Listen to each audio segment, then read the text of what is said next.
Hi mga ka-business, mapagpalang gabi po sa ating lahat. Dito kami sa ka-business house, ayan. Pauwi pa lang kami ni Intoy kasi meron po kami dito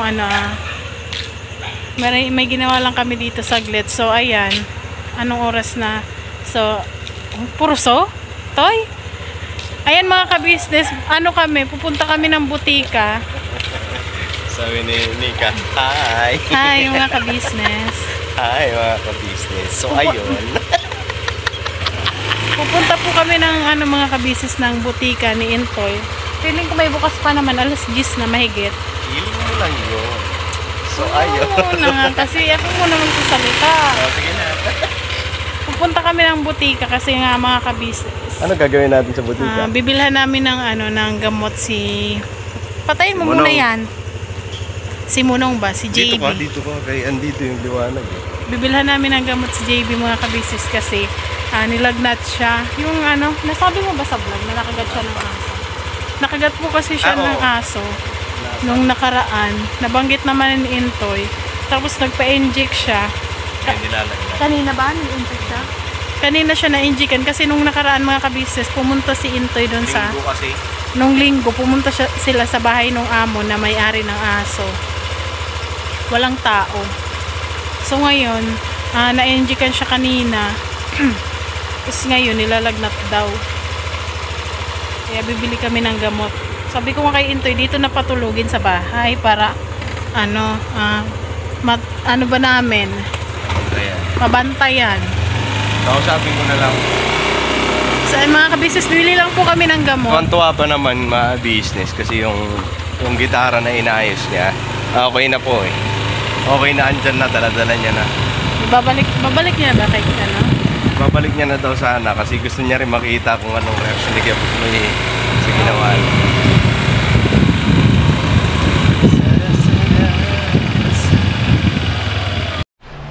Yung mga business, andito kami sa bahay. At yan, napainom na namin ng gamot si Monong. Yan nga lang mga business at gusto niya talaga umuwi. Ayaw ko sana pa uwiin. Gusto ko sana dito siya matutulog. Kaso ayaw niya mga business eh. Uuwi daw siya. Bakit daw? Di ko alam. Gusto niya magtrabaho bukas. Ngayon, ang naging ko na lang, ayaw ko na lang habang sa biyahe kami. Itong gitara, kanina to? Ikaw na lang magsasound. Andito na yung gitara kasi mga business. Ano na maghahatid kay Kevin. Ayan, okay na to. Nalinis niya na rin. Kaya mga business, ihatid ko lang. Hawa ka muna.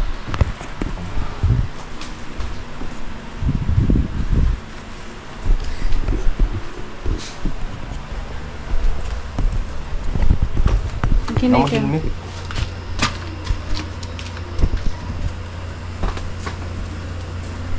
Dito mga ka-business, tingnan natin.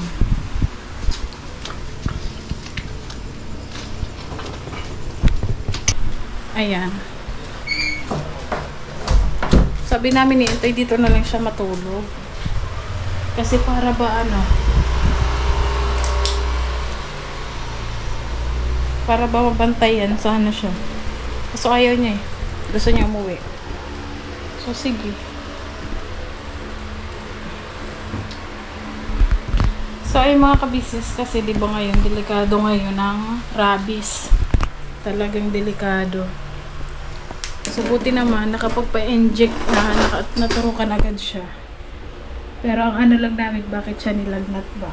Nilagnat, gusto mama yung pakaramdam niya. So yan mga ka-business, siguro maya-maya tanongin natin si Intoy. Bumili sana kami ng ulam para kay Munong. Ayaw niya kumain na daw siya kanina. So ayun, antayin ko si Intoy. Anong oras na din kasi mga ka-business eh. Anong oras na ba? 11 na. 11. Ay mga business, dito na ako sa bahay at nihatid ko na yung pamangkin ko. Dito ko talaga siya pinatutulog, ayaw niya talaga. Sabi niya, Pag gumaling daw siya bukas, papasok daw siya sa trabaho kasi sayang daw. Ngayon, sabi ko naman sa kanya, pag halimbawa hindi niya kinaya, halimbawa lalagnatin pa rin siya, wag na muna siya pumasok. Wait lang mga business. Grounded na ata itong ilaw. Ngayon, sabi ko, pagka hindi mo naman kinaya, wag ka muna pumasok. Nakalubat.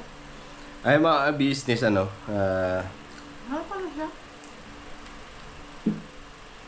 ayun, naturukan na siya at hindi ako nagkakamali, parang 4 ata na session. 4 kasi malaki yung kagat niya eh. Di ko na ipakita sa inyo, sayang mga business. Basta pahaba siya, pahaba. Mas malaki, no lang. At yun, 4 na session, tapos parang ipapaano pa ata siya, yung gagastusan ng 3,500. Bakit? Hmm? Bakit? Kasi parang, ano, di ko lang alam mga business, paki-comment nga po kung normal po ba sa, ano, sa mga nakakaalam po ha. Ako tinurukan Normal po ba yung pagka tinurukan ka, anti-rabies, lalagnatin ka? Kasi, di maalis sa, ano namin. Tinurukan ako, wala di man ako nilagnat, di ba? Nung nagpaturok tayo. Kaya nga, di maalis sa pangangamba. Kasi, si Nika, tinuruan siya, anti-rabies din. Tapos, sabi ni ate, si Boss Dave din daw, tinurukan nun. Hindi naman siya nilagnat. So, ngayon kami, parang nag-aalala kami kasi nilagnat siya eh.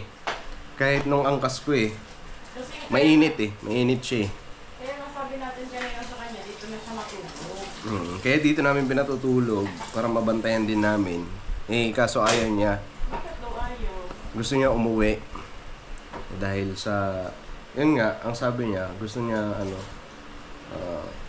baka daw okay ng pakiramdam niya bukas sa papasok siya, trabaho. Sayang daw. So ayun mga business Delikado pa naman yung rabies kasi utok-utok ngayon yung mga rabies. Ngayon mga business, yun nga, natatakot kami dahil yun nga, marami akong napapanood ngayon sa Facebook na ng rabies. Diba? Daw ba't yan, Toy? Wait lang. Bili ka nga ilaw. Para hindi tayo ganito pagka may team na nga tayo tapos yung ilaw nagloloko pa. So yung mga business na hindi maalis sa amin pangamba kasi marami akong napapanood ngayon sa Facebook, nakagat ng aso tapos parang hindi naturukan or hindi ko kumpleto yung sabi niya naman kumbaga hindi na kumpleto yung yung pagturok, yung bakuna. So sabi niya naman na huwag kang mag-alala, Bataintoy kasi sa tawag niya sa akin. Huwag kang mag-alala, Bataintoy. Hindi naman ako papayag na hindi kumpleto yung bakuna sa akin. Kukumpletuhin ko kasi kahit siya natatakot din. So ayun mga business, ang sabi nung yung kasi yung aso kasi na yun mga business hindi naman sa parang amo niya na rin kasi kapatid ng amo niya eh. Ngayon, naikwento niya sa akin, parang yung amo niyang babae, pinayuhan yung kapatid niya, yung may-ari ng aso, na ipa-dog catch na daw yan kasi nagiging wild na ba. Parang siya, kahit yung amo mismo, tinatahulan. Tapos parang agresibo yung aso na yun. Ngayon, parang ayaw daw ata pumayag ng kapatid, yung ate. Yung may-ari. Kasi kawawa daw yung aso, baka mamatay. Kasi nung mga nakaraan lang, wala pa 1 linggo, nakakagat na daw yung aso na yun. Bata, may kinagat yun. Bago yung pamangkin ko, ilang araw pa lang nakakalipas. May kinagat na. na bata. Kaya yun, nagsabi yung amo niya na ipa-dog catch na nga daw kasi nagiging wild na yung aso. So, ayun, mga business, hindi daw. So, ngayon, siya naman ang nadali, siya naman ang nakagat. Pa-disgrasya na yung aso nila, hindi pa nila papaano. Ngayon ang nangyari, mga business, ganito kasi yun. Yung aso, hindi niya, yung pamangkin ko, hindi niya alam na may nakatali palang aso dun sa ilalim ng lababo. Nakatali pala? Oo, nakatali. Tinali. Pero sinasaway daw na wag dyan itatali dahil Hindi mapapansin. oo, tapos bukod pa doon, daanan. So hindi daw, hindi, parang doon pa rin itinali. Ngayon ang nangyari, nagugas siya ng kamay dun sa lababo. Tapos may pumunta na pusa dun sa kanya. Hinabol, parang inambahan yung pusa ng aso. Siya ang nakagat. Kasi pumunta dun sa kanya yung pusa eh. Yun ang nangyari. Ngayon ang sabi ko naman, kasi nagsabi din si ate sa amin, na si ate ka business, sabi niya, obserbahan niya kamo yung aso kung nanghihina. Kasi pag nanghihina daw, ibig sabihin may rabies yung aso. At mamamatay daw ata yung ano.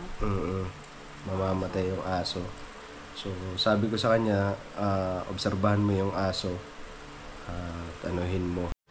Sino na mga business nagpalit lang battery kay nalamubat man. Kain po tayo, kape tayo mga ka-business. Kape. 2:00 na madaling araw. 2:00. So, ayun na mga business. Para sa may mga alaga na aso, siguro, para din, halimbawa, may mga ganyan. Meron palang paraan para hindi maging yung aso agresibo. Siguro, ganun na lang siguro ang gawin natin. O kaya, Tsaka delikado pa rin ng rabies. kasi rabies yan eh. Delikado eh. Hindi natin namamalayan. Baka mamaya ingat tayo sa mga bagay-bagay para hindi sa ikapapahamak natin. Yung pala, yung alaga natin mismo makakadali sa atin. Kasi pag yung umakyat na yan sa utak ng wala na. Parang hindi mo na nakokontrol. Yun. Siguro, kung halimbawa may aso ka, nag-alaga ka ng aso dapat alaga. Hindi yung parang hayaan mo lang na pagala-gala or kasi baka mamaya business makakagat yan. Siguro sa mga nag-aalaga ng aso, kulong mo sa kulungan para hindi hindi makakapinsala ng iba, diba? Kasi mahirap po mga business kung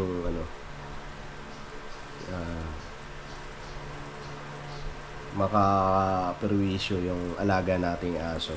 At doon naman sa mga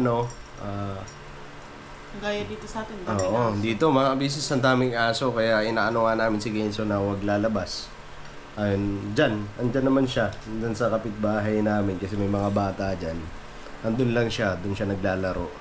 Pero pag nakikita na namin na nandito sa labas, pinapapasok talaga namin, pinagagalitan namin. Kasi ang daming aso dyan mga business mahirap na. So ayun. Mga nag-aaway-aaway pa. Ingat-ingat po tayo mga business sa mga kasi hindi natin alam yung mga aso dyan. Baka mamaya may mga asong ulol na dyan, diba? So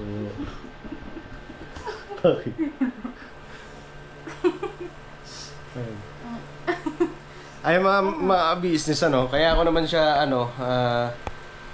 kaya siya napunta rito kanina yung pamangkin ko dahil hinatid tong gitara. Kunin mo nga lang suyo kasi hindi pwede malikot-likot kaya yung ilaw kaya mga business nandito yung gitara. Ayun si Nico, yung gitara na yan, marunong ang gitara Hindi ako marunong Ayan mga business, so okay na yung gitara niya, hindi na bukloy. naayos na. Ayan. Tuligatin ang utok ay. Hindi na siya masakit. Ano, dati kasi, naku po, pag ginaganon niya ni Kuya Buknoy, oh, sakit. Sabi niya, masakit daw. Nilagyan niya ang alam to ng ano dito eh, bullpen. Ganyan, inipitan ng bullpen. Tapos ito yung ginawa niya, dilihan niya rito. Ayan, dilihan niya to. Kasi umbok to eh. Ngayon hindi na ano, hindi nag-ano. Dati umbok na umbok yan. Tapos ito nilihan niya rin to. Ito. Tapos ito mga business, pinaglilihan niya rin yan. Ito. Ay dito pala. Dito hanggang doon. Nilihan niya yan. Tapos pinalitan niya na ito, dalawa. Ito, binilhan niyan dalawa. Ito. Kaya pala sabi niya matutuwa na ito si Kuya Buknoy. Alin binili niya dito? Ito, dalawa. Ito. Ah, ibang kulay. Oo. Siya Kasi daw naglagay yung, nito? oo.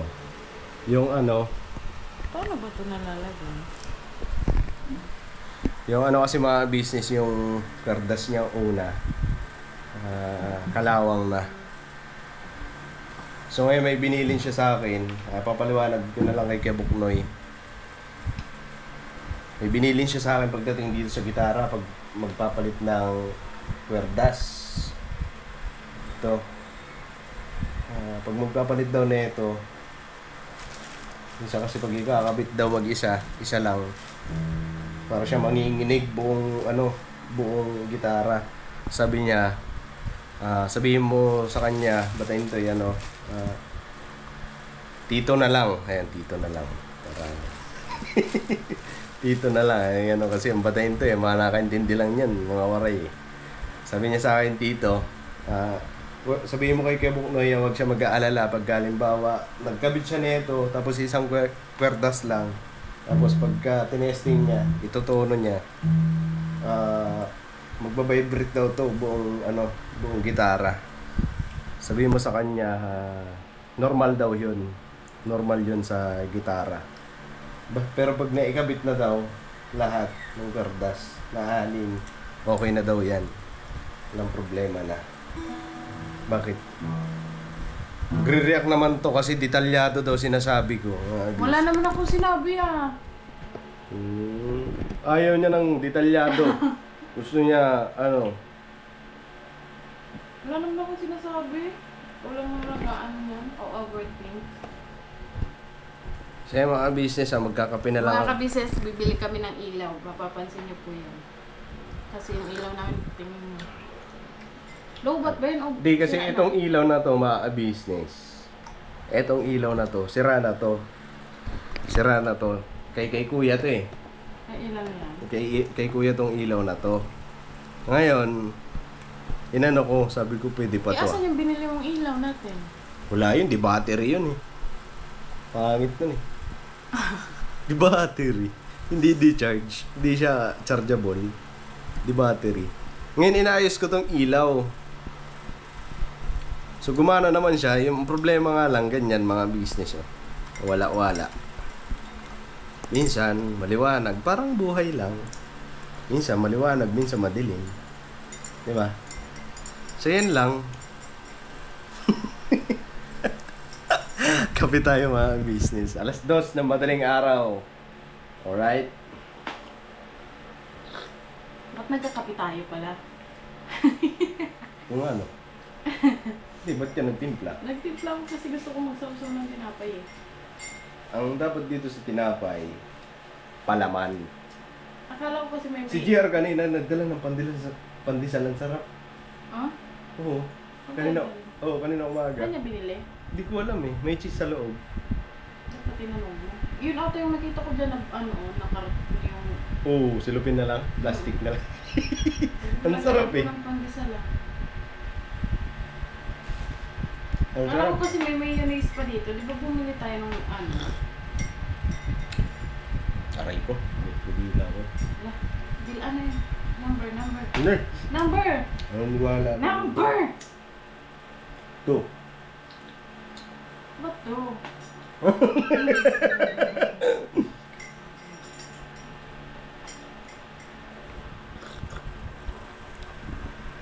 palaman kanina dyan. Ano ang palaman? Nagpalaman ako, di ba? Kasi di nga, bumili ako ng tinapay. Alam ko may palaman pa dito eh. Wala na pala. Ang dami pa nun eh. Oo nga, madami pa yun. Kasi nagpalaman niya ako nung binigay ni ate na tinapay kay Kenzo. Wala. Paggising ni Kenzo ng umaga, ayun, kinuha yung tinapay na binigay ni ate ka business. Yung Vans. Sabi ko nga kay Intoy, dapat palagi tayong may pagkain dito. Kasi kapag si Kenzo nagigising, pagkain agad yung hinahanap. Eh, mga kabisis na grocery naman ako nung nakaraan, wala na, ubos na. Umubos siya, din umubos eh. Ubos agad. Kasi nga, Si Kenzo, kahit natulog ka, pabukas. Kaya nga, mas maganda talaga mga kabisis na palagi kami may pagkain dito. Kaso nga lang, pag may grocery naman ako dito, hindi niya naman,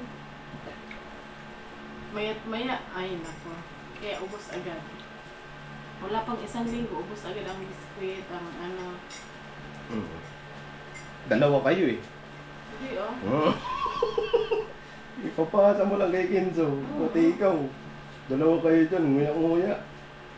Tapos, Hindi oh. Minsan Minsan ako eh. minsan. Kasi nga, sa kanya, para sa kanya. Bisa. Ayan, tulog na tulog. Tingnan mo mga kabisis, sobrang init na naman, nagkape kasi. Iniinitan na naman ako. Antok na sana ako at mga kabisis. Gusto ko na matulog, kasi si Intoy, kakauwi lang. So, hindi talaga ako makatulog nang wala si Intoy mga kabisis. Kasi alam niyo ba kanina, yung asong itim, si Bubbles, na dati kila ate, ngayon nandito na. Tapos ngayon, pinapasok ko siya sa gate kasi ang bait niya. Gusto ko dito siya muna sa may pinto namin kasi wala nga si Intoy. Pinapasok ko siya sa gate kasi bukas na bukas yung gate kanina pag alis mo.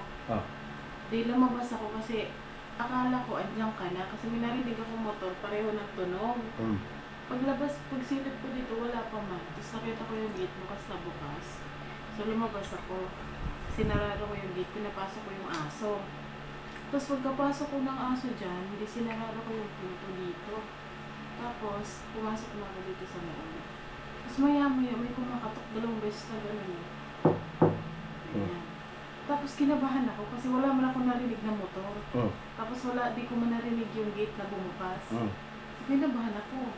Sumilip muna ako dyan, dito sa bintana. Tapos maya-maya, wala pa yung screw dyan sa taas eh. Kinuha ko muna siya. Tapos di ko pa nilagay, hinawakan ko lang. Tapos alam mo ba, pagbukas ko yung aso, kinabahan ako. Andito yung aso.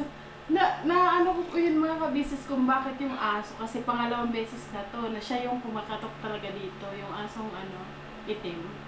Si Bubbles niya. Yun talaga yung kumatok. Tapos pagbukas ko ng pinto, tumakbo siya papunta dyan sa gilid. So, alam mo, siya yung kumatok kasi siya yung nasa pinto eh. Kasi sumilip ako dun, wala man tao. Hello. Kinabahan ako eh. Kaya nilagyan ko ng screw dun sa taas. Kasi dalawa yung lock niya eh. Ito, tapos doon. Kaya ako may dala akong susi. Kanina pagpasok ko rito, akala ko tulog na sila. Kenzo. Bukas ko ng susi, hindi pa rin mabubuksan. May screw pala sa kaya kumatok na lang ako. Nilalak ko talaga eh. Gusto ko na matulog, kanina pa. Kaso nga lang, kapag pumipikit ako, ang daming pumapasok. Yan ang mga matatakutin. Yan. Ang daming pumapasok na kung ano-ano. Lalo na mahilig kami makinig ng mga horror-horror na yun. Yun talaga yung inaano ko mga kabisis kasi alam niyo po ba kung bakit. Kasi kapag wala si Intoy, lalo na paggabi, tsaka yan sila may isip ko yung mga yan. Kaya halos ayaw ko talaga makinig ng mga horror na yan dati. Ito naman kasi yung palagi. Kaya parang nadala na ako. Tapos ngayon, inantay ko talaga siyang umuwi. Kasi kapag hindi talaga ako makakatulog pag wala pa siya. Kasi syempre, iniisip ko, hindi ko naman alam na may susi siya. Paano pala pag wala ako? Pag wala pa naman. Iba naman yung wala ka as in na malayo ka. Compare sa umalis ka lang, ganyan, inaantay ka. Pero bakit dati nakakaya mo naman? Yung dati, ewan ko eh. Dati kaya ko naman. Pero ngayon, parang nasanay kasi ako eh. Dati nasanay din naman ako na na magkasama kami. Pero nung nagtrabaho na talaga siya mga ka-business na dito na sa Maynila, tapos kami na lang ni Kenzo doon natutulog sa bahay. Diyan, doon naman si mama eh. Nung una, kami lang ni Kenzo natutulog. Wala pa si mama, di pa siya doon natulog. Siguro mga 1 linggo bago siya natulog. Yung lock, yung pintuan talaga namin doon. Di ba yung lock niya, low bid lang, yung pagtalik ko lang. Nilalak ko talaga yung maigi. Tapos yung, di ba, isa pang pintuan sa may kusina. Ang ano mo lang doon, yung parang makapal na kumot na pinako mo, di ba? Yun yung kinatakutan ko. Oo, ano. Tapos nung pag sumilip ka dun sa bahay na walang tao, walang nakatira. Di ba? Yung may silong pa na bahay. No? Ewan. So yan na mga business. Basta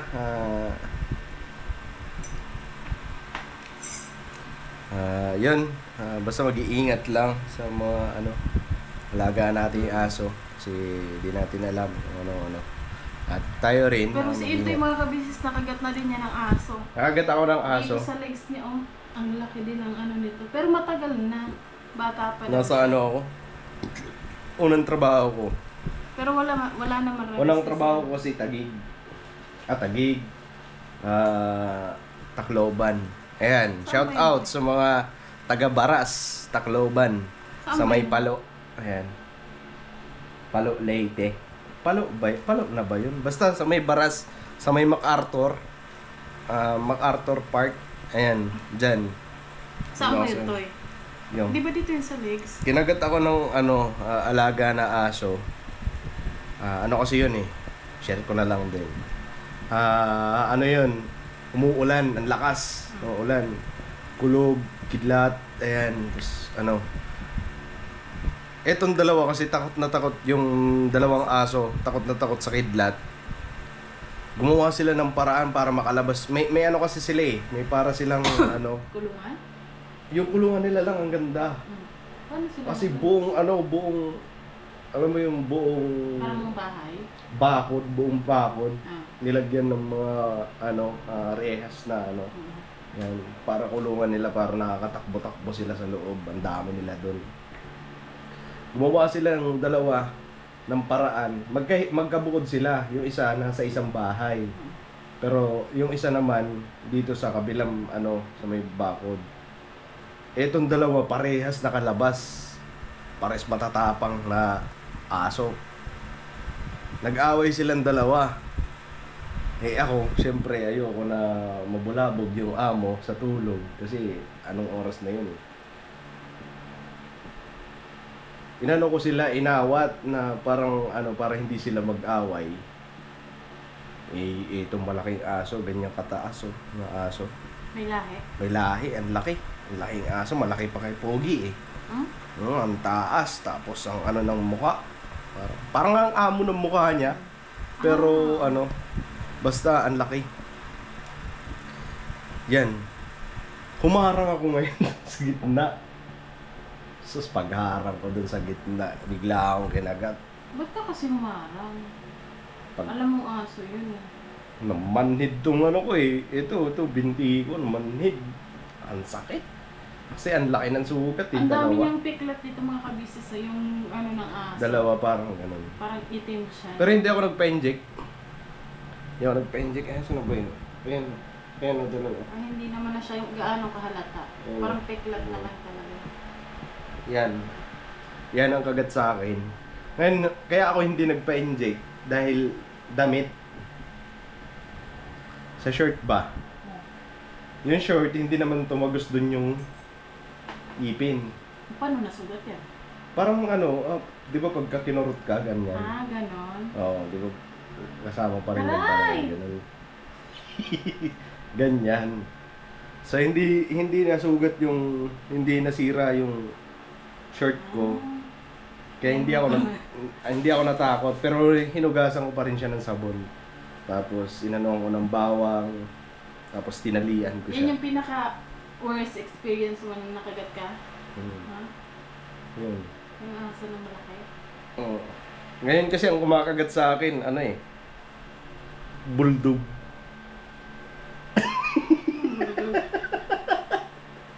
Kulot pambalahibo. Mga business, ano. Basta? Yung sa akin din, kwento ko din yung sa inyo. Sige. Nakwento ko na ba yun sa vlog? Yung Yung ng baby pa si Kenzo, yung karga mo. kagat ka ng ahas. Ahas naman yun. At least na, kagat. Bagay, mas At matindi least. yun. At least nakagat. Hindi ko kabisis, kwento ko lang. Parang ano yun ah. Hindi, Ahas naman yun ah. At least nakagat. At least. At least may kwento. Mambira. Para alam din ng mga kabisis ba? Kasi dati, mga kabisis, bago si Intay pumunta ng Maynila, malapit ka na bumalik dito. Ano na yun? Pinagpaplanuhan na namin. Hindi, Toy. May pamasahe ka na ng Toy. Pinadalhan ka na ni Yeah? ate. Oo. Mga isang linggo na lang siguro yung biyahe. Oo, siguro mga isang linggo na lang yung biyahe bago siya pumunta dito ng Maynila. Kasi mga kabisis, doon kami kumakain sa bahay nila mama, yung mama niya. Eh, may bahay kami, di ba, Toy? Kasi minsan doon kami nagluluto, tapos doon na din kami kakain. Tapos nung pauwi na kami, sobrang dilim kasi wala mang poste doon sa kanila eh. Tapos ngayon, baby po si Kenzo, 1 taon na ba? Wala pa. 1 taon na. 1 taon pa lang si Kenzo. Tapos medyo kakatila lang ng ulan. Karga-karga niya si Kenzo. Siya yung nauuna maglakad. Tapos ako yung kasunod. Isakto, inaano ko yung cellphone ko ba para mag-flashlight. Ikaw na, di ba? Ikaw na Ako.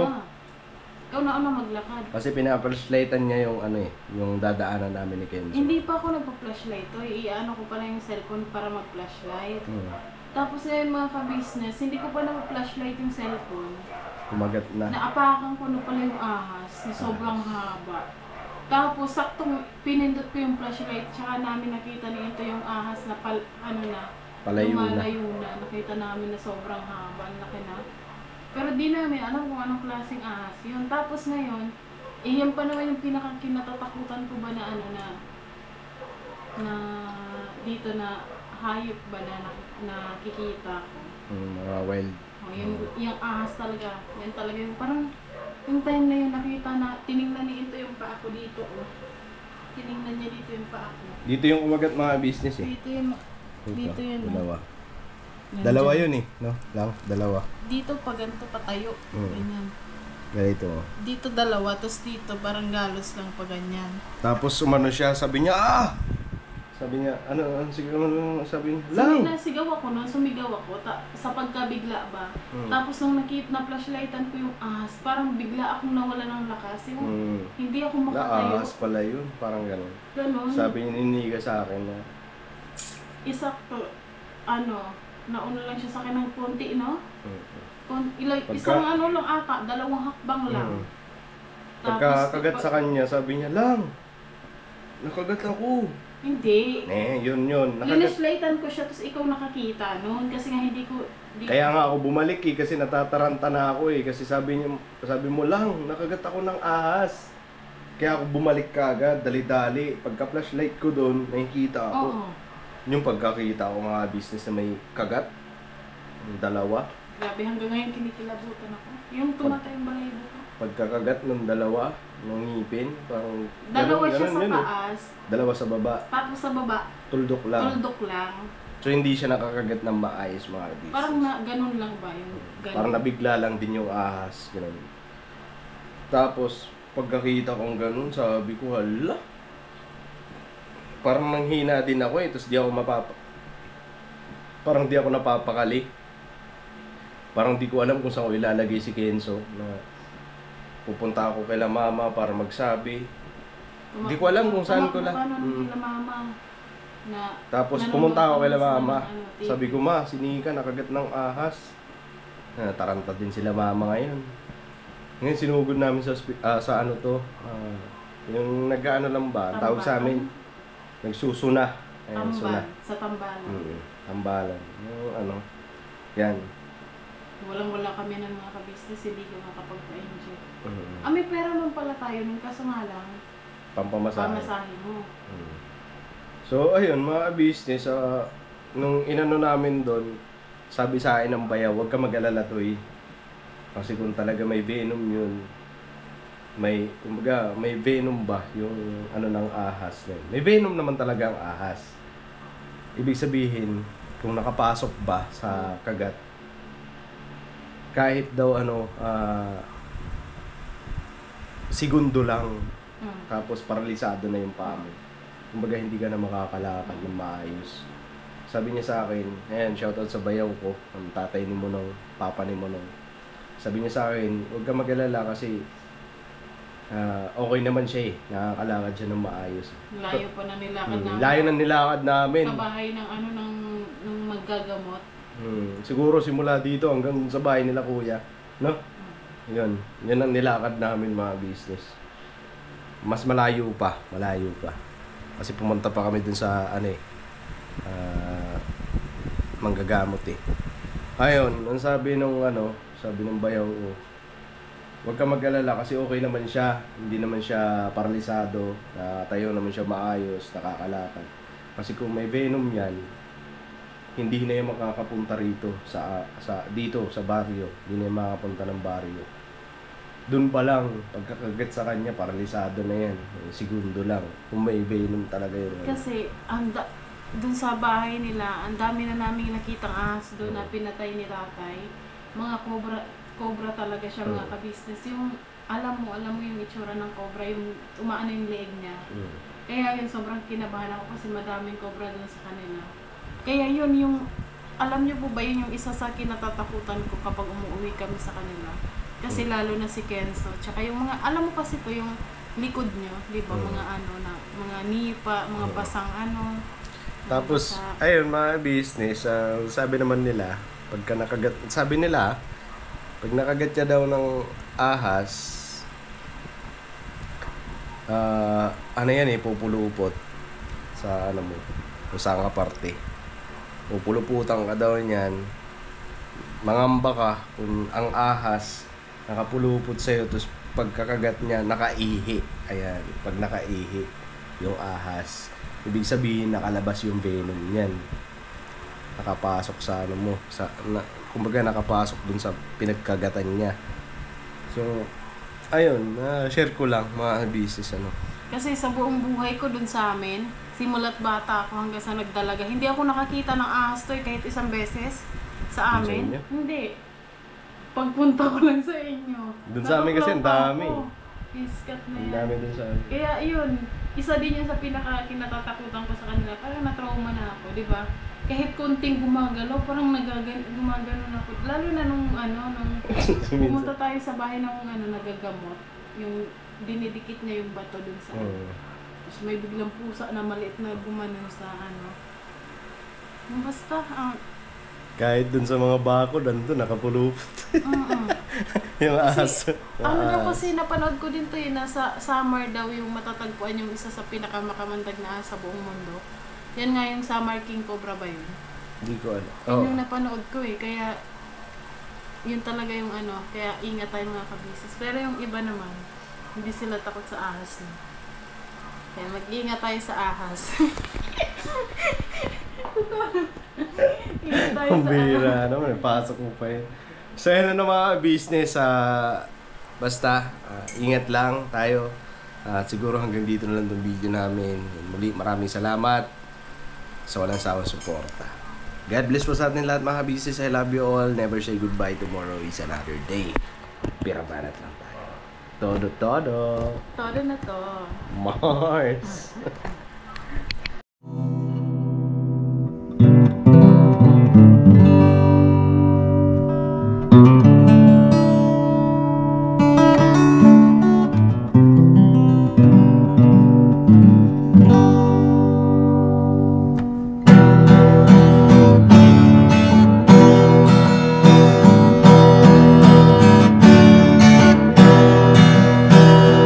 Tayong lahat ay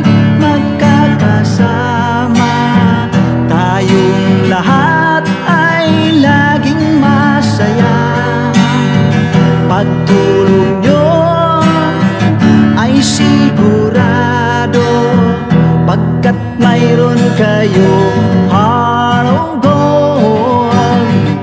Mahal namin kayo, mahal namin kayo. Pinunukan my heart of gold. Mahal namin kayo, mahal namin kayo. Minahal kayo ng mga tao kahit sang panig nitong mundo, pagkat mayroon kayong heart of gold. Mahal namin kayo, mahal namin kayo. Keep it for a heart of gold. Mahal namin kayo. Pinunukan my heart of gold, pagkat mayroon kayo heart of gold. Mahal namin kayo, mahal namin kayo. Keep it for a heart of gold. Mahal namin kayo. Pinunukan my heart of gold. Mahal namin kayo. Ang dami mong natutulungan, hindi ka nag-aalinlangan. Pamilya at pangkabuhayan, tunay kang ang maaasahan. Mahal namin kayo. Pinunukan my heart of gold. Mahal namin kayo. Mga gawa